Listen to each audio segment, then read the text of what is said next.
Hai semua, kabar gembira untuk kita semua.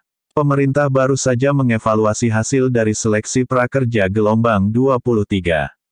Seperti yang diketahui terdapat masalah atau error pada tampilan hasil seleksi gelombang 23 prakerja. Peserta dinyatakan gagal namun pada riwayat gelombang dinyatakan berhasil, serta banyak dari para calon peserta prakerja gelombang 23 telah gagal dalam tahap seleksi. Di antaranya, NIK terdaftar di BPJS Ketenagakerjaan sebagai peserta BSU, NIK terdaftar di Kemendikbud yang artinya masih terdaftar sebagai pelajar atau mahasiswa. Dan berikut adalah syarat penerima prakerja. 1. Warga negara Indonesia, WNI. 2. Berusia 18 tahun ke atas. 3. Mereka yang tidak bekerja, kena PHK, lulus kuliah dan juga yang masih bekerja. 4. Belum pernah menerima bantuan sosial, bansos lainnya dari kementerian, lembaga terkait, seperti subsidi upah dari Kementerian Ketenagakerjaan, DTKS dari Kementerian Sosial, dan BLT UMKM alias BPUM dari Kemenkop UKM.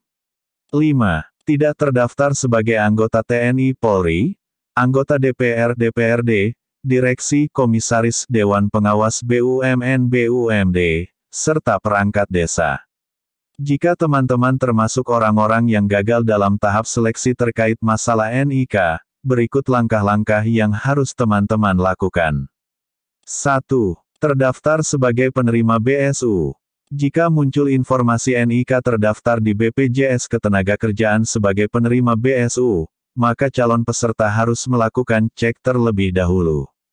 Calon peserta dapat mengakses www.bsu.kemenaker.go.id untuk cek status NIK. Bisa juga melalui call center di nomor tahun 1500 sampai 630. 2. Terdaftar sebagai penerima BPUM.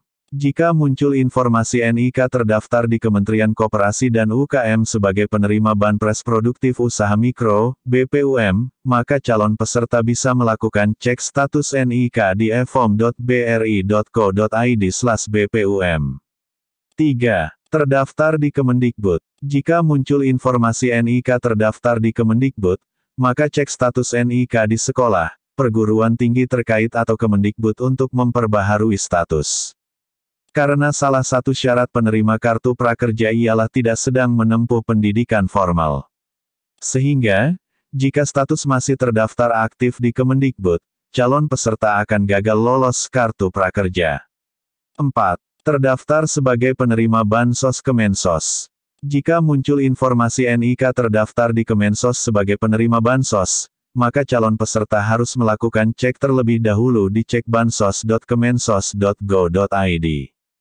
Kemudian, jika terdaftar sebagai penerima Bansos Kemensos, namun tidak menerima bantuan, segera melalui SMS ke nomor 1708 dengan format Kemensos, spasi aduan, atau nomor hotline Bansos Kemensos di nomor 0811 10222210, atau melalui email di bansoscovid19@kemsos.go.id.